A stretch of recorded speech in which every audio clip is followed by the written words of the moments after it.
समस्तजनकल्याणे निरतं करुणामयं नमामि चिन्मयं देवं सद्गुरुं ब्रह्मविद्वरम् वसुदेवसुतं देवं कंसचाणूरमर्दनं देवकी परमानन्दं कृष्णं वन्दे जगद्गुरुं कृष्णं वन्दे जगद्गुरुम्.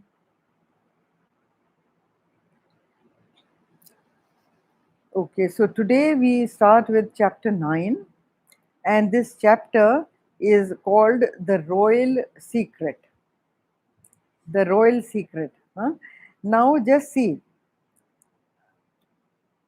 placed almost in the middle of the Bhagavad Gita, because why? Why is it placed right in the center? Because the central piece is this. This is the central piece of the whole theory, of the whole philosophy. And Krishna is trying to give easy methods of how to achieve this right science of living and how to convert it into a daily practice. So he calls it like that. Now, one thing is very interesting. See, what Krishna is trying to do is that Arjuna was educated in the Vedic tradition. All princes were. Of that generation, the Vedic age principles, rituals, theories, then had almost become kind of impractical for the people of that age to practice. Religion, only that religion survives which keeps readjusting itself and refocusing itself to suit the new times. And it should, because see, every generation goes through a sea change of thinking, a sea change of lifestyles, revolutions happen, evolutionary things keep happening all the time, and new discoveries change the whole atmosphere of the way the world is. Therefore, Krishna realized when the age in which Krishna was born, he realized that the Vedic instructions of life and living and thing were too complicated for the people to live out in this age, and many of them were outdated, which they could not practice. So any faith that keeps reinventing itself and readjusting itself to suit the times is the faith that is practical and that which also survives. So those kind of religions, but they have to be supported by unshakable logic, reasoning, and they have to be very foundation firm reasoning, so that the intellect of the human being is satisfied. It is not a kind of a blind faith going, because blind faith, where an old religion keeps on preaching the same things and insists that what was taught centuries back should be practiced today in the same way, is a dead religion. It only breeds blind faith or fanatics. Realizing that, Krishna's new interpretation of the Vedic times and the Vedic religion, which Arjun understood just as that, he is trying to re educate Arjun and trying to refocus his mind to act according to his times. And you see, the teacher must preach that which is convenient for the temperament and the intelligence of the student. It cannot be one size fits all. That is a wrong philosophy. You cannot insist on everyone following that particular religion or dharma or way of life, that everyone should practice the same. Each individual is different, and religion is a subjective science. When I say subjective science, it means that it has to suit your own temperament, your own lifestyle, your own way of living.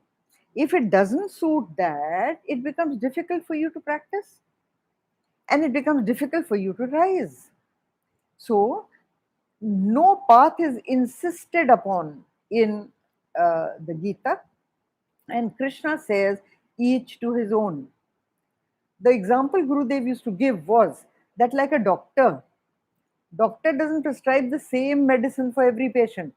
Maybe the disease is the same. Yeah. The disease over here is the sorrow of a human being, the confusion of a human being, the trampling by life on a human being, you know, and the challenges he faces in. So those are the same everywhere. But the how to tackle them is different for every human being because of their temperament. Some are work oriented, some are study oriented, some are meditation oriented, some are emotional in their nature and temperament. So the sadhana advice to each one is little different. Medicine for the same disease given to different patients. Doesn't the doctor ask you what is the age of the patient? Is he a man or a woman? Huh? Has he had this disease before? After knowing what the patient, are you allergic to this medicine? So many things the doctors ask, right? Homeopaths are even more wonderful. They ask you, आपको ठंड लगती है कि गर्मी लगती है, आपको मीठा अच्छा लगता है कि नमकीन अच्छा लगता है, this that and the other.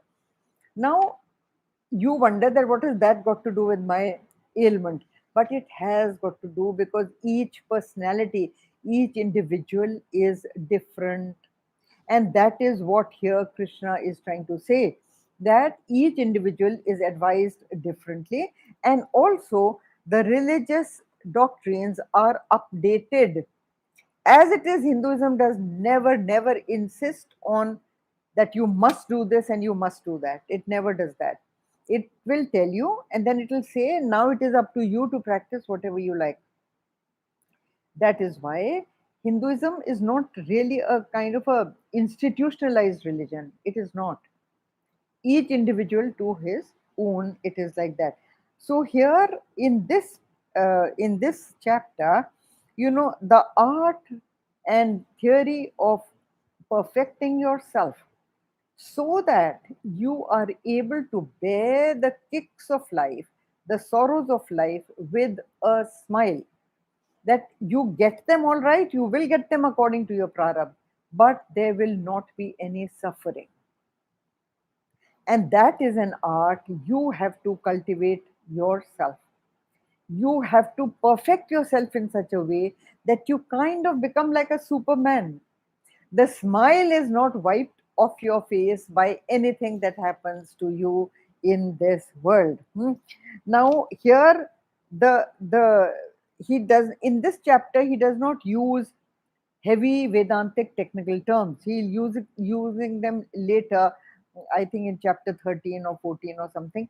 But here he is only using very conversational style with Arjun and trying to tell Arjun how he should do, what he should do, and what will be beneficial to him. But believe me, there is no insistence that Arjun must do this. Now, also another thing, no intelligent person is going to listen to any religious diktat. If he respects his intelligence, he is going to ask, why should I do this? And why not something else? Because unless his reasoning and intellect is satisfied, and also the next question is, what will be my gain? What will be my gain? Intellect is utilitarian. Human intellect is utilitarian. So, unless and until you find some gain in it, you are not going to waste your time. Why should you do this? What for? Unless the logic of it and the benefit that will accrue to you is explained, you will not do it. So, in this chapter, that is also explained as to how you will benefit by living a kind of lifestyle with a total intellectual shift in thinking. And what will you gain? So, here we come to the uh, we come to the first verse. श्रीभगवानुवाच इदं तु ते गुह्यतमं प्रवक्ष्यामनुसूयवे ज्ञानं विज्ञानसहितं यज्ञात्वा मोक्ष्यसे शुभात्. Now see what he says. The blessed Lord said, "To thee who does not cavil, I shall now declare this the greatest secret, the most profound knowledge combined with experience or realization, which having known, you shall be free from the sorrows of life." What a big promise! This is a huge assurance by Krishna. Why won't we try to even listen to something that will free us from the sorrows of life? We may do it or not, that's different. But at least it awakens the curiosity of the student to know that what is that great art or science which will help me to go beyond sorrow in life. So, till now, Arjun has been weeping and crying and throwing his bow and arrow and saying, "I'm not going to fight." So, he goes again, he is under a kind of a hysteria. And Krishna is advising him into action, not running away from action. So, what is this? He says, "To thee who does not cavil." Now, cavil is somebody who goes on raising captious objections, like finding fault.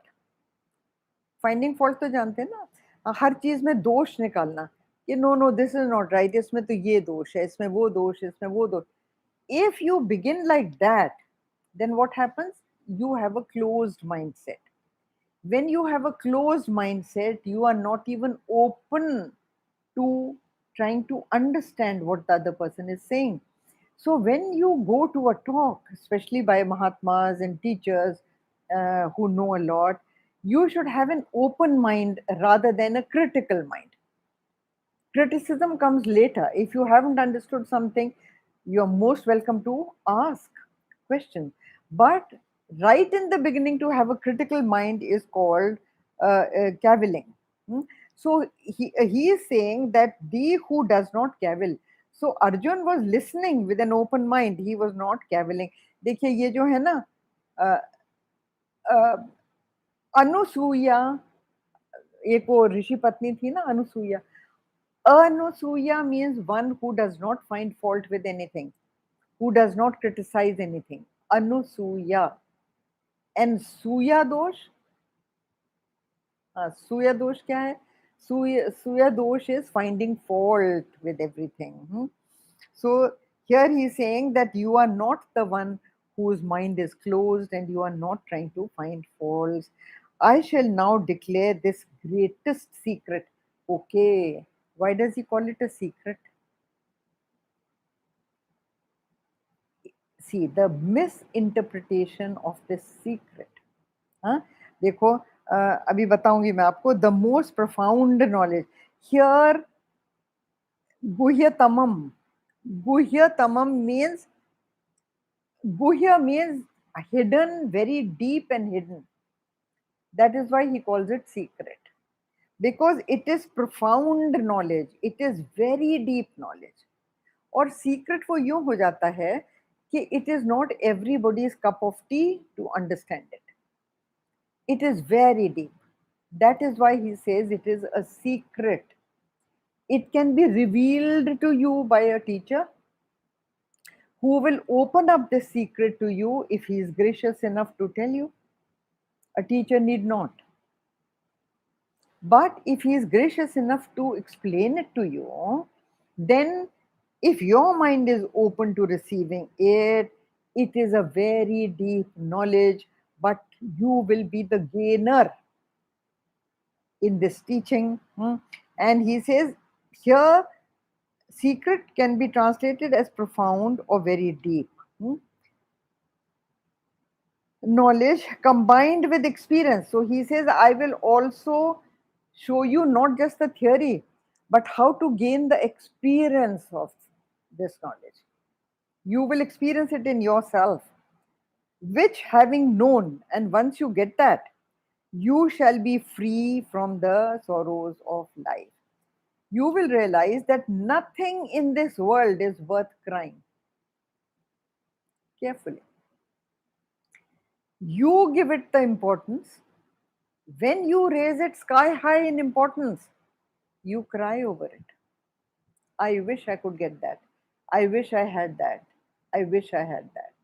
And नहीं है तो आप रोते हैं. Because you are the one who has placed the value on it. Nothing has any value. A big diamond is a stone. It is carbon, formed of carbon, isn't it? But you don't give importance to a coal, you give importance to a diamond. So, who has placed the value on it? You. An ignorant person who doesn't know that this is a diamond. For that matter, let's say take a child. A child finds a diamond. He will only see it up and down. He is fascinated by it because of the light it emits. But if you give him a colorful toy which is rattling and making a sound, he will throw the diamond and catch hold of the toy, isn't it? Similarly, a monkey. Okay. Supposing there are two piles kept. One is a pile of currency, notes, money. The other is a pile of bananas. What do you think the monkey will pick up? Bananas, isn't it? Because the value of a banana in his mind is much more than the value of the currency notes. What will he do with currency notes? Similarly, over here also, when he says that this knowledge is very, very valuable, and that is why he calls it Raja Yoga. He also calls it Raga Yoga, and he calls it Vijnana Sahitam. Jnanam Vijnana Sahitam.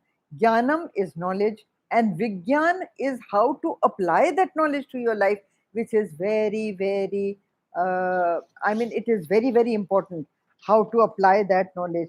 Because if somebody gave you a cure that you pick up a sky flower which is in the seventh heaven, and then you combine it with the dust of a star, and that medicine, if you give, you will be cured. Can anybody get that medicine? No one. So it is a useless knowledge. Even if it is there, it is a useless knowledge, isn't it? And therefore, it is like this, that he is telling you something which is practical, something which is practicable, and he says that you can do it. He finds Arjun a fit student even to get this knowledge, because he is not of a critical mentality. He is not disbelieving his teacher. He is not at the outset looking at his teacher with a twisted eye. No, he wants to know. Okay, what is this man saying? He is my friend, but yet he is talking some sense. So let me find out what sense he is talking. Hmm? And now then the Phalashruti क्या है? Phalashruti ये देखिए. This is the Phalashruti. It says that yaj gyatva moksha se ashubhat. Moksha means freedom, and ashubhat, inauspicious things. You will be free of inauspicious happenings. You will get freedom from inauspicious happenings in your life. And yaj gyatva, matlab isko jante hue. Okay. Now, see, we generally have a very false estimation of things. We put value on things that are neither permanent nor have the power to give you happiness. But we put that value on them, and then we hunger for them. Then we cry for them. We fight for them because of this belief that they can give you happiness. Sure, they can give you comfort, but comfort for a short while.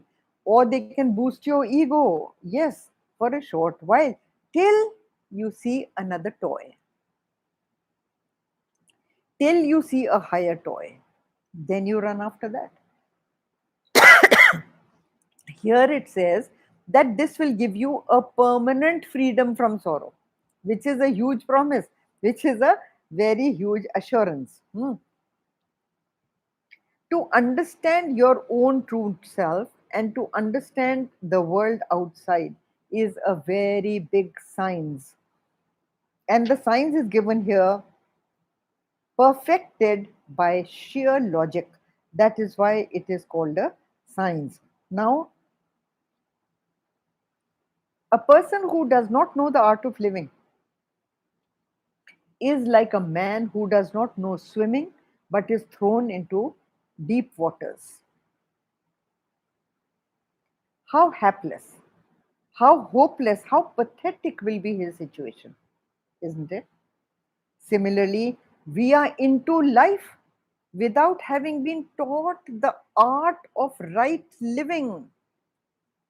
The Art of Living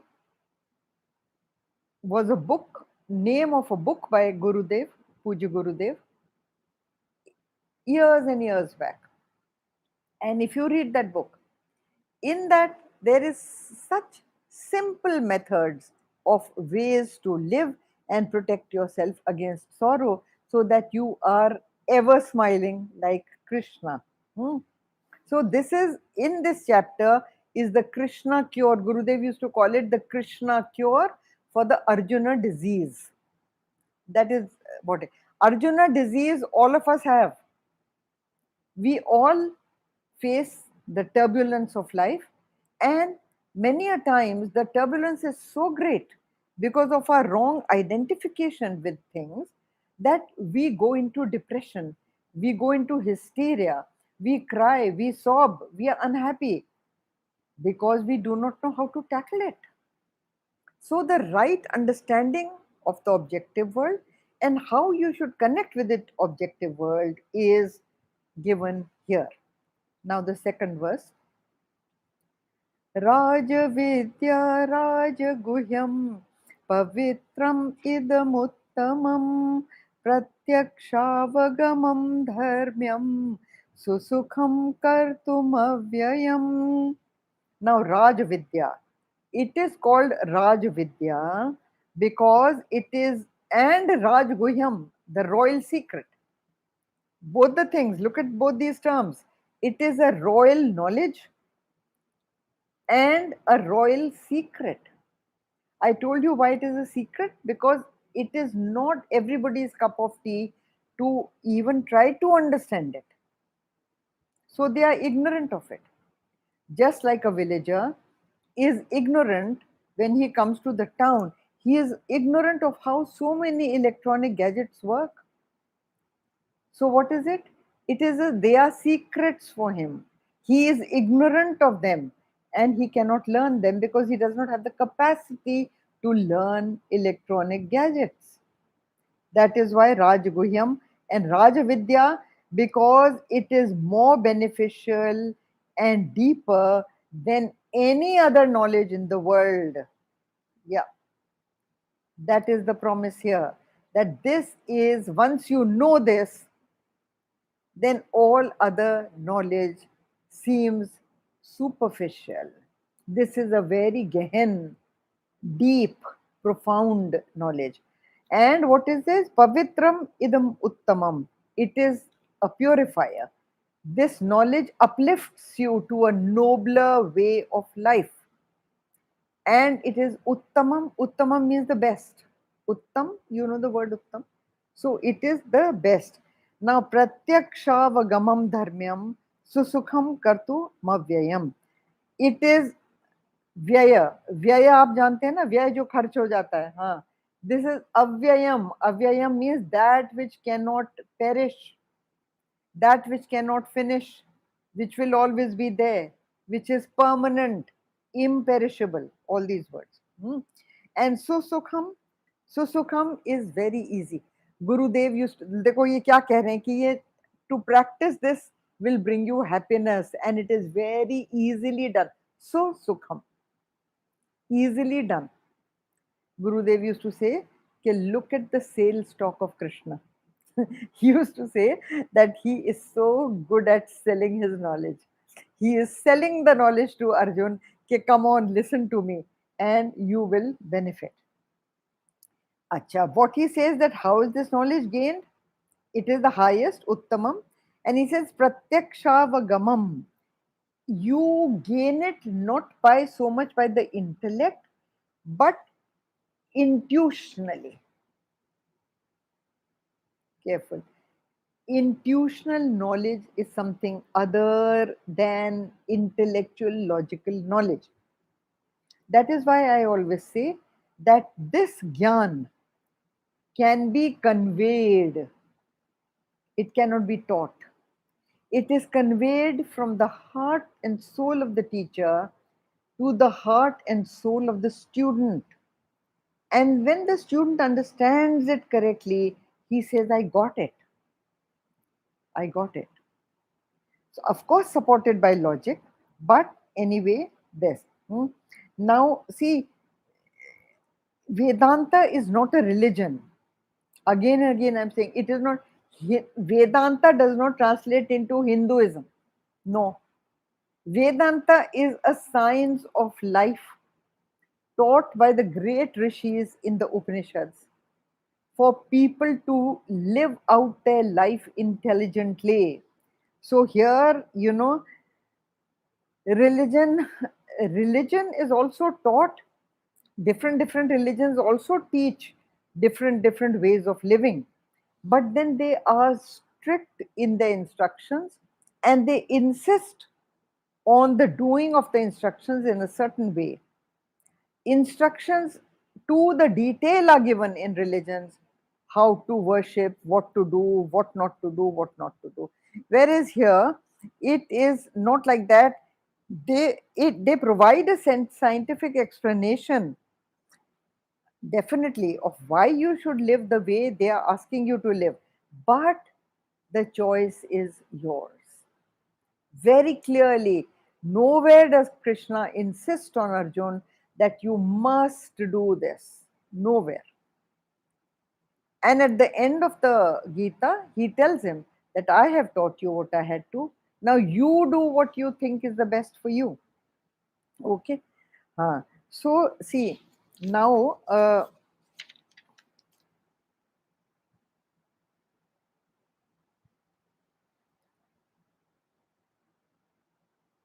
okay, now, he says that the apprehension, or the comprehension rather, the comprehension of this knowledge will happen intuitively, which I have just told you.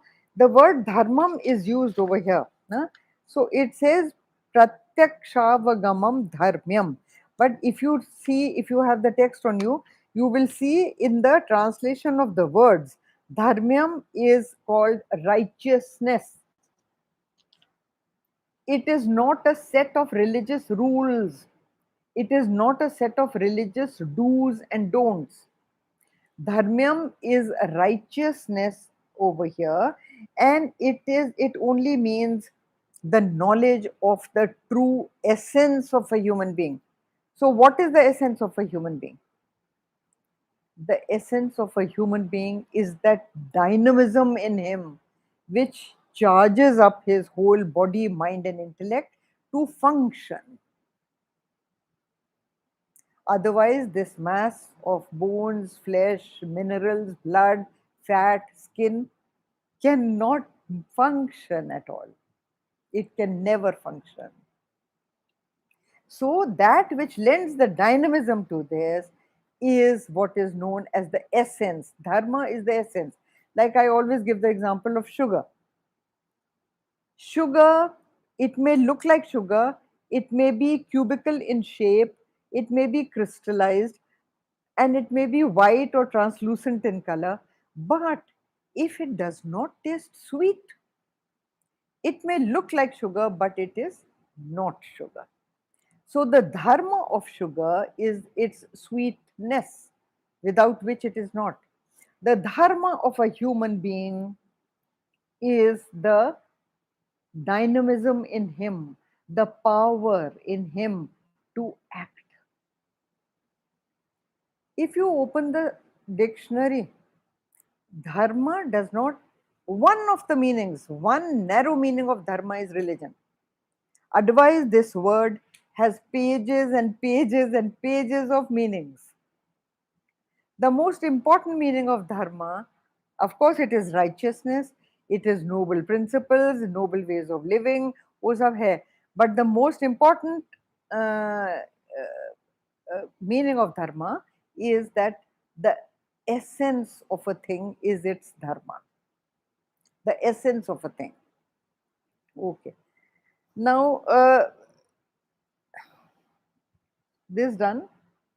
The Krishna says over here that you have to master this art sincerely, regularly, diligently, practicing it every single day.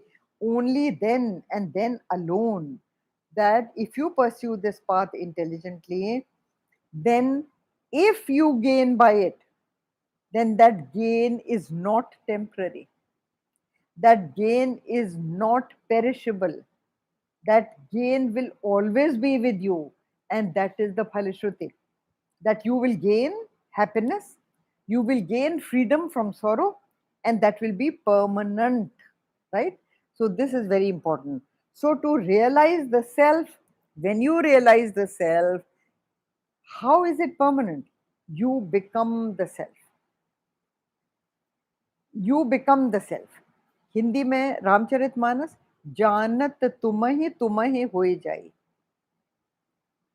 You merge into him, you become him. And that is why in India, a realized master is worshipped, because not as a human being, not that he is a form. Don't be fooled by a master's form. He lives like you, he dresses like you, he eats like you, he behaves like you, he talks like you.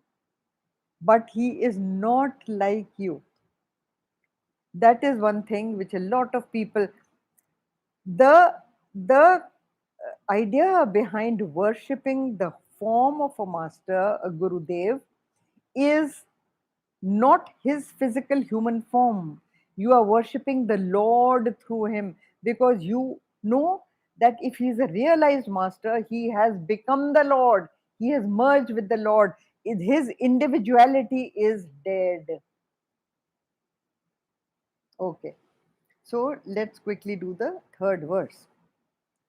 अश्रद्धाना पुरुष पुरुष अश्रद्धाना पुरुष धर्मस्यास्य परन्तप अप्राप्य मां निवर्तन्ते मृत्यु संसार वर्त्मने.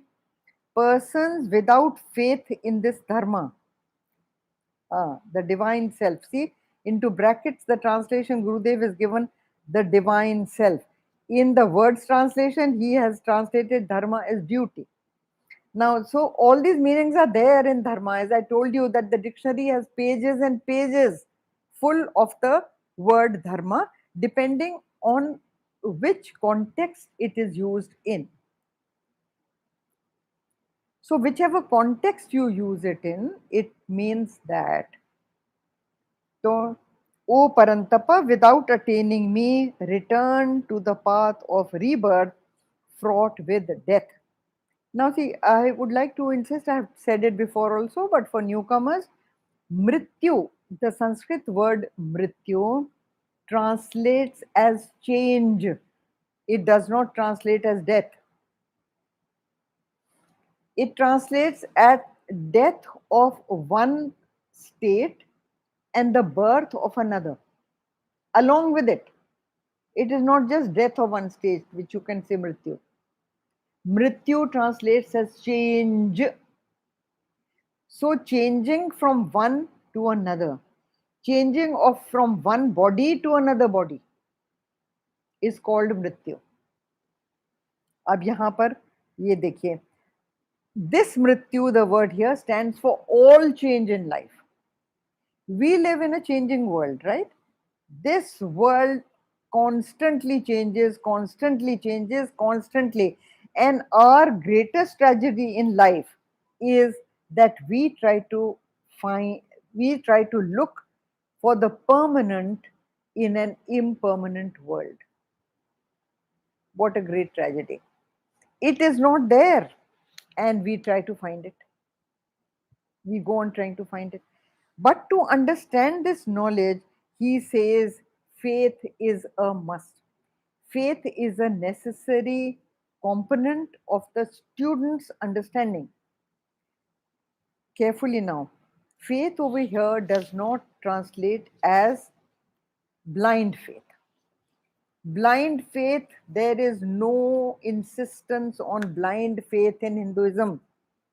They say we are just telling you, you believe it or not believe it, that's your choice. Acha. So then what is it? See, it is this that I have told you, the change of the previous state and the coming of a new state. We all see this in human life, don't we? So Mrityu is a constant in life. Mrityu is a constant. And to understand that, you need to have faith in the teacher's words or what the teacher is trying to say. Explaining the word faith, I am telling you over here. See, it is the very base or mundane meaning of the word faith in every religion is translated as blind faith. So the intelligent human being, educated, modern, is going to ask, why should I believe? What should make me believe? Faith here is not asking you to believe, it is asking you to listen carefully and openly, and you will see what you think is true. You will believe what you have been trying to think, that yes, this might be true. So, this knowledge, if you listen to with an open mind, having faith that the teacher can convey it to you. Unless you have faith in your coach, you can learn nothing. See, any sport that you learn, any skill that you learn, there is a guru for it. Na? Aajkal to word guru is adopted by the English dictionary. It says there is a sales guru, there is a stock market guru, isn't it? So then for every sport, there is a coach, cricket guru, tennis guru, badminton guru, hai ya nahi? So for everything you need a teacher to tell you how to do, what to do. Similarly, here also you have a teacher, and the teacher is asking you that unless you have faith in the teacher, you will reach nowhere. When you go to a doctor, the kind of faith you have in that doctor, that he will be able to give you the right medicine, is the kind of faith that is expected here. Not blind faith, but the hope that yes, he's a knowledgeable person and he may be able to guide me. That is the kind of faith he is talking about over here. Hmm. Now, in the footnotes, if you see, if you have the text of Gurudev's book, you will notice a very beautiful, very, very beautiful definition of the kind of faith that is mentioned here. It is faith is the bird. I am reading from Rabindranath Tagore's description. Faith is the bird that feels the light and sings when the dawn is still dark. Haven't you seen that?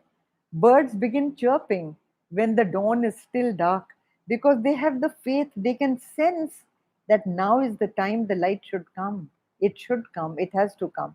And then it does come, isn't it? So it helps you to see what you believe in. What you believe in, it will help you to materialize. Okay, so that is it. Now, here it is. Uh, Now, this faith, it will lift you. Gurudev used to say that it will lift you much higher than your own mind and intellect. It will help you to lift yourself much higher than the realm of change and finitude. Hmm? And he say very clearly, he's saying over here that those people who run after the finite reach only the finite. Their main occupation is how to titillate the senses and how to get things that give you sensual pleasures. And if you spend your whole life in trying to serve your body, mind and intellect, आप सुबह से रात तक body mind और intellect की पूजा करते हैं constantly constantly. So if you are, हाँ करते हैं ना, हवन में सामग्री डालते हैं ना, offerings. What are you offering? Food, water, drinks. अब नहा रहे हैं, अब कपड़े पहन रहे हैं, अब सो रहे हैं. These are all what? Body seva. All this is body seva.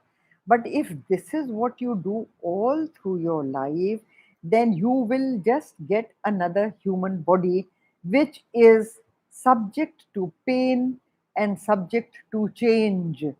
Every body is subject to change. The cells in your body, they say na, that in a certain given time the entire body renews itself, and every minute or every hour the cells in your body are constantly changing.